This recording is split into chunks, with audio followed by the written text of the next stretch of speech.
This channel does not promote any violent, harmful, or illegal activities. All content provided by this channel is meant for an educational purpose only. খালিস্তানপন্থী জঙ্গি হরদীপ সিং নিজ্জরের হত্যাকে কেন্দ্র করে দুই দেশের সম্পর্কে ইতিমধ্যেই চির ধরেছে।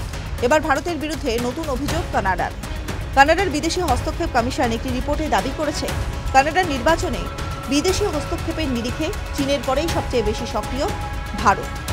পত্রপাঠ সেই অভিযোগ খারিজ করে নয়াদিল্লি, বরং ভারতের অভ্যন্তরীণ বিষয়ে কানাডা হস্তক্ষেপ করছে বলে বিবৃতিতে জানালো বিদেশ মন্ত্রক। সরকারি বিবৃতিতে বিদেশ মন্ত্রক জানিয়েছে, আমরা একটা রিপোর্ট দেখেছি যেখানে ভারতের হস্তক্ষেপের অভিযোগ তোলা হয়েছে। প্রকৃতপক্ষে কানাডাই ভারতের অভ্যন্তরীণ বিষয়ে লাগাতার হস্তক্ষেপ করছে, অবৈধ অভিবাসন এবং সংগঠিত অপরাধের পরিবেশ তৈরি করছে। ওই রিপোর্টে ভারতের বিরুদ্ধে তোলা অভিযোগ খারিজ করছি।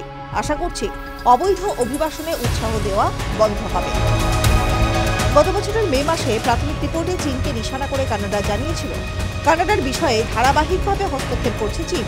কিন্তু চূড়ান্ত রিপোর্টে তারা জানিয়েছে, কানাডার নির্বাচনে বিদেশি হস্তক্ষেপের বিষয়ে দ্বিতীয় সক্রিয় দেশ হল ভারত।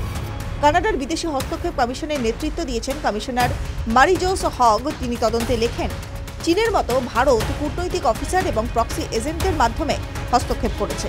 ওই রিপোর্টে রাশিয়া, পাকিস্তান এবং ইরানকেও কানাডার বিদেশি হস্তক্ষেপের তালিকায় রাখা হয়েছে।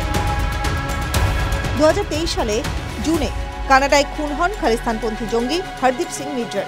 ওই বছরের সেপ্টেম্বরে কানাডার প্রধানমন্ত্রী জাস্টিন ট্রুডো সেই দেশের সংসদে দাঁড়িয়ে দাবি করেন, ভারতের এজেন্ট এই খুনের সঙ্গে জড়িত।